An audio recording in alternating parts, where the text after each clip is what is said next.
Hello students, আসসালামু আলাইকুম। তোমরা সবাই কেমন আছো? আশা করি তোমরা সবাই ভালো আছো। আমি Sheikh Mehedi Hasan Nayan, Satkhira medical college, medical founder and director. আজকে তোমাদেরকে থার্মোডাইনামিক্স এর পার্ট 2 ভিডিওতে স্বাগতম। তো আজকে আমরা থার্মোডাইনামিক্স এর পরের অংশটা সম্পর্কে আমরা জানবো। খুব সংক্ষিপ্ত একটা ভিডিওতে আমরা পার্ট 2 টা শেষ করবো। ঠিক আছে স্টুডেন্টস? তো আমরা চলো শুরু করি পার্ট 2 ভিডিওটা কিভাবে হয়। এখানে তোমরা মূলত আমার যে মেডিকেল জার্নিতে যে ব্যবহৃত নোটটা তোমরা সেটা দেখতে পাচ্ছ, এবং সেই নোট অনুযায়ী আমি তোমাদেরকে আজকে পড়িয়ে দেব, এবং আশা করি তোমাদের খুব উপকার হবে। এই নোটস থেকে আমার যে স্টুডেন্টসরা রয়েছে, প্রাইমারি স্টুডেন্টস, তারা সবাই এখান থেকে কমন পাচ্ছে, এবং আমি তো অবশ্যই মেডিকেলে কমন পেয়েছি। ঠিক আছে স্টুডেন্টস, তাহলে আমরা শুরু করি। দেখো ফার্স্টে খেয়াল করো, এখানে কি বলা হচ্ছে, মোলার আপেক্ষিক দাম বা দাম ধারণ ক্ষমতা। দুই রাশি আছে, সিপি আর কি সিভি। সিপি আর সিভি। সিপি কি? সিপি হলো যখন কি কিসের সাপেক্ষে, চাপের সাপেক্ষে। ঠিক আছে। সিভি কখন, স্থির আয়তন যখন। ঠিক আছে, স্থির আয়তন যখন। তো এখানে আমাদের সিপি সিভি নির্ণয়ে দুইটা সূত্র দেওয়া আছে, এটা তোমরা খেয়াল করবে। সিপি সিভি নির্ণয়ে আমাদের দুইটা সূত্র দেওয়া আছে, এবং তার সাথে সাথে আমাদের নিচে আরো অনেকগুলো সূত্র দেওয়া আছে। দেখো, প্রথমত আমরা জানি যে সিপি অবশ্যই সিপির চেয়ে বেশি হবে। CP minus CV equals to R জানি। CP by CV equals to gamma, সেটা আমরা জানি। এটা স্বাভাবিক সূত্র, ইম্পর্টেন্স কিন্তু স্বাভাবিক সূত্র। এখন দেখো, আমাদের এফ কে বলা হয় হলো স্বাধীনতার মাত্রা। স্বাধীনতার মাত্রা। ঠিক আছে। এই এফ থেকে এফ আসলে কত, 3, 5, 6 মুখস্থ রাখবো। এক পারমাণবিকের 3, দ্বি পারমাণবিকের 5, আর যেটা বহু সেটার হলো 6। ঠিক আছে। তাহলে এক পারমাণবিকের স্বাধীনতার মাত্রা 3, দুই পারমাণবিকের স্বাধীনতার মাত্রা 5, বহু পারমাণবিকের স্বাধীনতার মাত্রা 6। ঠিক আছে।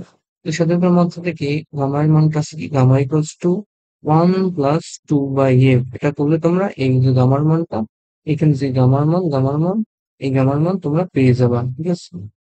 এখানে করা হয়েছে কি, gamma equals to CV by CV দিয়ে করা হয়েছে। তো আমাদের নির্ণয় করা আসে কি, সিপি সিবি কত, এরকম কত, এরকম বলা থাকে যে দুই পারমাণবিক গ্যাসের, দুই পারমাণবিক গ্যাসের সিপি সিবি কত। ঠিক আছে, এরকম এইগুলো আসে আর কি। এগুলো আসে। তো আমরা একটু দেখি, একটু শর্টকাট টেকনিক আমরা একটু দেখবো। দেখো আমরা কি বলছি, আমরা সিপি আর সিবি, তাই না?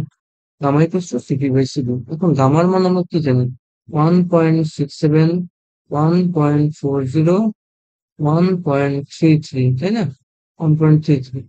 এখন এটাকে ভগ্নাংশে কনভার্ট করলে কত হয়, 5/3। এটাকে কনভার্ট করলে কত হয়, 7/5। এটাকে কনভার্ট করলে কত হয়, 4/3। ঠিক আছে।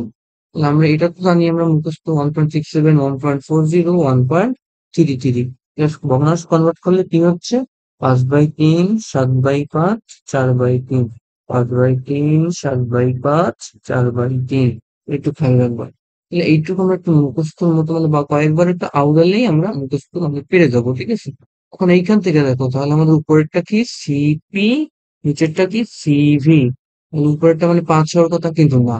আমাদের এই দুটো মানে এক পারমাণবিক আর দ্বি পারমাণবিক, আর এখানে বহু পারমাণবিক আলাদা। এক পারমাণবিক আর দ্বি পারমাণবিকের ক্ষেত্রে হবে হলো উপরেরটারে 2 দ্বারা ভাগ, নিচেরটারে 2 দ্বারা ভাগ। আর বহু পারমাণবিক কি হলো, উপরেরটা যা আছে তাই, নিচেরটা যা আছে তাই। তাহলে এটাকে কি, 2 দ্বারা ভাগ। আর এটা কি, যা আছে তাই। ঠিক আছে। কিন্তু 2 দ্বারা ভাগ মানে কি, এখানে কি আসবে, 5/2 ইকুয়ালস টু সিপি। এখানে আসবে কি, 3/2 সিপি। এখানে কি, 7/2 সিপি। এখানে কি আসবে, 5/2 সিভি। সিভি। তাহলে এখানে কি আসবে, 4 হলো আমাদের সিপি। এখানে আসবে কি, 3 হলো সিভি। দেখো তো আমাদের নিচে মিলছে কিনা, মিলছে।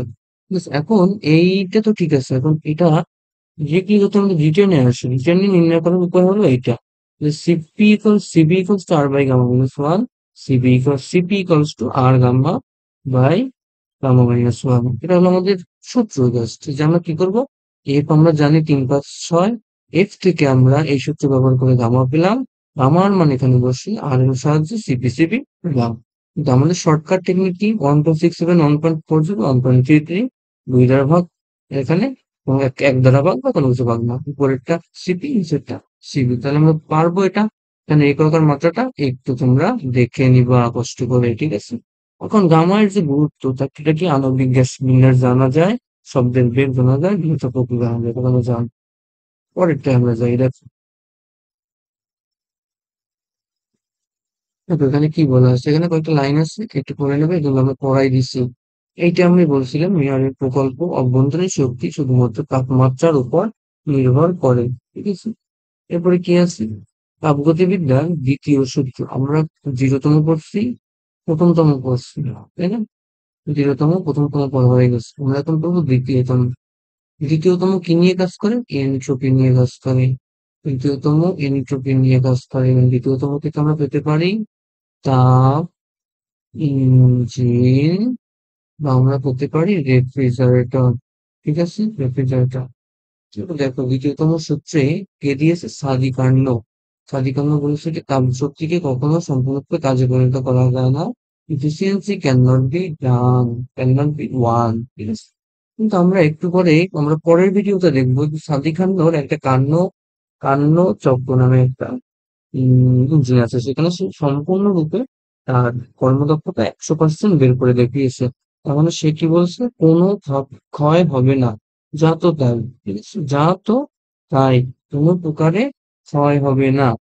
মানে আমাদের মনে করো আমরা যদি উপর থেকে যদি আমরা কোনো একটা, মনে করো কোনো একটা পাথর আমরা যদি ফেলি, কিন্তু স্বাভাবিকভাবে যখন নিচে পড়বে তখন কি কি হবে, এখানে শব্দ হবে না একটা, এবং তার সাথে সাথে একটা তাপের উৎপন্ন হবে, ঠিক আছে, শব্দ মানে কোনো একটা তাপ, যে সে শক্তি হিসেবে ওই যে বিচার হতে হতে যায়, একটা শক্তি, ওইটা তাপের হয় সাধারণত, ঠিক আছে, তাপ হয় এরকম শব্দ হয়। তো এই দুটো হিসেবে বা এই সব শব্দ হিসেবে একটা শক্তি ক্ষয় হচ্ছে, কিন্তু সাদিকান্ন বলছে এরকম ধরনের কোনো ক্ষয় হবে না, সম্পূর্ণটাই আমরা পাবো, ঠিক আছে, পরবর্তীতে। তো এখানে সাদিকান্ন নাম, তাহলে আমাদের তাপগতিবিদ্যার দ্বিতীয় সূত্র কে দিয়েছে, সাদিকান্ন।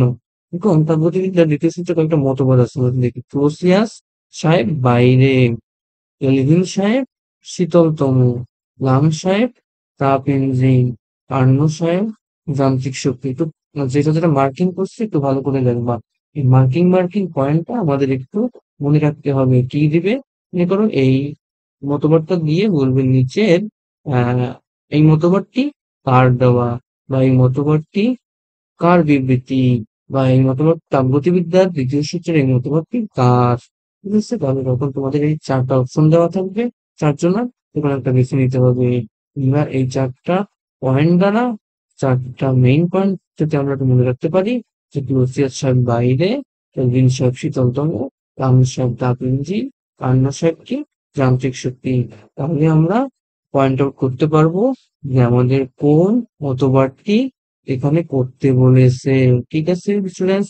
তাহলে এটা শেষ, এরপরে আমরা এগোই। এটাই আমাদের শেষ স্লাইড, এটাই আমাদের আজকের ভিডিওর শেষ স্লাইড। দেখো প্রত্যাবর্তী প্রক্রিয়া আর অপ্রত্যাবর্তী প্রক্রিয়া, তোমরা অধ্যায় 4-এ ফিজিক্স ফার্স্ট ইয়ারের অধ্যায় 4 বা 5-এ তোমরা পড়ছিলা সংরক্ষণশীল কাজ সম্পর্কে। সেখানে কি বলা ছিল, সংরক্ষণশীল কাজ হলো এটা, যে পুরোটা ঘুরে যদি আবার কাজ শূন্য হয় তাহলে সেটা সংরক্ষণশীল কাজ, ভগ্নশীল বল দ্বারা কাজ। সেম এখানে প্রত্যাবর্তী চক্র মানে হলো আমাদের, যে পুরোটা ঘুরে মানে কি, মনে করো একটা পয়েন্টে আবার যদি ফিরে আসতে ও সক্ষম হয়, কিংবা এই পয়েন্ট থেকে কাজ শুরু হয়েছে এই পয়েন্টে যদি ফিরে আসতে সক্ষম হয়, তাহলেও প্রত্যাবর্তী প্রক্রিয়াটা হবে। এবং এখানে কি বলেছে, স্থিতিতম সীমার মধ্যে স্প্রিং এর সংকোচন প্রসারণটা কি, প্রত্যাবর্তী প্রক্রিয়া।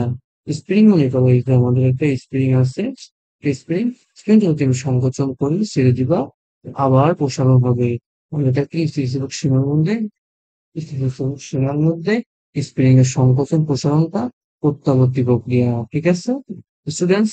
তাহলে আমি নেক্সট যাই, দেখো তাহলে এখানে কি কি হবে না, আচ্ছা এইটা কিন্তু আমাদের অপ্রত্যাবর্তী প্রক্রিয়া। অপ্রত্যাবর্তী প্রক্রিয়া আমাদের প্রকৃতির সবকিছু অপ্রত্যাবর্তী প্রক্রিয়া। দেখো, আমাদের যখন ঝড় হয় তখন কি ওই ঝড়টাকে কি আমরা থামাতে সক্ষম না। ওই ঝড়টা হওয়ার পরে ও একটা প্রাকৃতিক ভাবে নিজে নিজে থেমে যাবে, তাই না? এর আগে আমরা ওকে থামাতে সক্ষম না। তাহলে ঠিক একইভাবে আমরা যদি কি করি, এই যে প্রাকৃতিক যা কিছু আছে সব হলো কি অপ্রত্যাবর্তী প্রক্রিয়া। প্রাকৃতিক প্রক্রিয়ায় অপ্রত্যাবর্তী প্রক্রিয়া। ঠিক একইভাবে দেখো, এই বন্দুক থেকে যদি গুলি আমাদের বলা ৫ই আগস্ট হিসেবে আমরা আপনি জানেন যে বন্দুক থেকে যদি একবার গুলি বের হয় সেই গুলি আর বন্দুকে ফেরবে না। ঠিক আছে? ফেরে না। তাহলে বন্দুক থেকে গুলি আর বেরোবে আর সেটা ফিরে আসবে না। ফিরে আসতেছে না বন্দুকে। যদি ফিরে না আসে তাহলে ফিরে আসলে কি বলতাম? প্রত্যাবর্তী। ফিরে আসে না তাহলে অপ্রত্যাবর্তী প্রক্রিয়া। ঠিক একইভাবে হিটার থেকে যখন তাপ উৎপন্ন হচ্ছে, দুটি বস্তুর ঘর্ষণের ফলে একজন মাত্র মানুষের মৃত্যু হলে কি আর সম্ভব তাকে জীবিত করা? সম্ভব না। কিভাবে চায়ের কাপে যখন চিনি মেশাবো ওই চিনি কি আর ফেরত আনা যাবে? আমরা বলতে পারবো যে আমরা এটাকে তাপ দিয়ে পারবো। এই তাপ দিয়ে কি সেই একই চিনি তুমি বের করতে পারবা? পারবা না। কিছুটা পরিমাণে ক্ষয় হয়ে যাবে, অ্যান্ড ক্ষয় হলেও একদম আগের মতো হবে না। এই চায়ের কাপে চিনি মেশানো, যে কোনো প্রাকৃতিক প্রক্রিয়া, বিকিরণ পরিচলন, ব্যাপন, এগুলো সব কি মানে আমাদের কি সবকিছুই বেশিরভাগই হলো অপ্রত্যাবর্তী প্রক্রিয়া। অপ্রত্যাবর্তী প্রক্রিয়া, ঠিক আছে? আর খুব কম কিছু আছে এটা প্রত্যাবর্তী, যেমন আমাদের স্প্রিং, অস্প্রিং এই ধরনের, ঠিক আছে? আচ্ছা, প্রত্যাবর্তী প্রক্রিয়া হলো ধীর। ধীর, এটা কি তাপগতিক সাম্যাবস্থা বজায় থাকবে। অবক্ষয়ী ফলাফলগুলো থাকবে না। মানে কি এখানে অস্থিতিশীলতা, সান্দ্রতা, ঘর্ষণ, নৈতিক রোধ, চুম্বকীয় স্থিরতা সেগুলো থাকবে না। প্রাথমিক অবস্থানে ফিরে যাবে। মূলত স্থির, বৈদ্যুতিক, অনবক্ষয়ী, ঠিক আছে? এরপরে কি আছে দেখো, তাহলে অপ্রত্যাবর্তী প্রক্রিয়া তার উল্টোটা। মানে হঠাৎ স্বতঃস্ফূর্ত ঘটবে, দ্রুত হবে, প্রাথমিক সাম্যাবস্থা বজায় রাখবে না, এবং প্রাথমিক অবস্থানে ফিরে আসবে না। ঠিক আছে? তাহলে এটা কি সম্পূর্ণ ভিন্ন। আমাদের বেশিরভাগ হলো এটা, আর খুব কম পরিমাণে আছে প্রত্যাবর্তী। এই প্রত্যাবর্তী প্রক্রিয়াটা অনেক ক্ষেত্রে কিন্তু কার্নোর সঙ্গে মিলে যায়। ঠিক আছে? কার্নোর সঙ্গে কিন্তু মিলে যায়। তাহলে এখানে দেখো প্রত্যাবর্তী প্রক্রিয়া বলা আছে যে কই গেল শোষিত ও বর্ধিত তাপে সবসময় সমান। যেটা যাবে সেটা আবার ফিরে আসবে। কিন্তু আমাদের স্বাভাবিক প্রকৃতি কি হয়, যেটা যায় সেটা আর কখনো ফিরে আসে না। ঠিক আছে? তাহলে প্রত্যাবর্তী প্রক্রিয়া সম্পর্কে আমরা জানলাম। আমরা খুব শর্টেই আজকে ক্লাসটা শেষ করতেছি। আমরা পার্ট থ্রিতে এর পরের অংশটা জানবো। আমরা অলরেডি 13 মিনিট হয়ে 12 মিনিট হয়ে গেছে। স্টুডেন্টস এই পর্যন্তই থাকবে আজকে। আমরা পরবর্তীতে আরো অনেক কিছু জানবো। দেখো, তাহলে আমাদের কি বলা ছিল, এখন কি বলা ছিল তাহলে, আমাদের পরবর্তীতে এইচএসসি 26 এর একটা পিসিবি এম এর একটা ফাউন্ডেশন কোর্স আসতেছে। তো তোমরা যদি সেই ফাউন্ডেশন কোর্সে অ্যাড হতে চাও তাহলে আমাদের পেজে মেসেজ দিবা, অথবা আমাদের কমেন্ট বক্সে থাকা নাম্বারে কল দিতে পারো। আমার পার্সোনাল নাম্বারে যদি কারো খবর দেওয়ার প্রয়োজন হয়, আমার পার্সোনাল একটা নাম্বার আছে, এই নাম্বারটা দিয়ে দিচ্ছি। যদি কারো প্রয়োজন হয়, কোনো প্রয়োজনে আমার পার্সোনাল নাম্বারে ফোন দিতে পারো। অবশ্যই সালাম দিয়ে নিবা এবং নিজের পরিচয়টা দিয়ে নিবা। ঠিক আছে স্টুডেন্টস? আজকে এই পর্যন্তই। আমরা পার্ট 2 এখানেই শেষ করতেছি। আমাদের আবার দেখা হবে পার্ট 3 তে। তাপগতিবিদ্যা আমরা প্রত্যেকটা পার্ট করে দিব, এবং আমি তোমাদের সঙ্গে সাতক্ষীরা মেডিকেল কলেজ থেকে সবসময় ফাউন্ডামেন্ট টিচার হিসেবে সবসময় তোমাদের সাথে আছি। স্টুডেন্টস এই পর্যন্তই। ধন্যবাদ সবাইকে।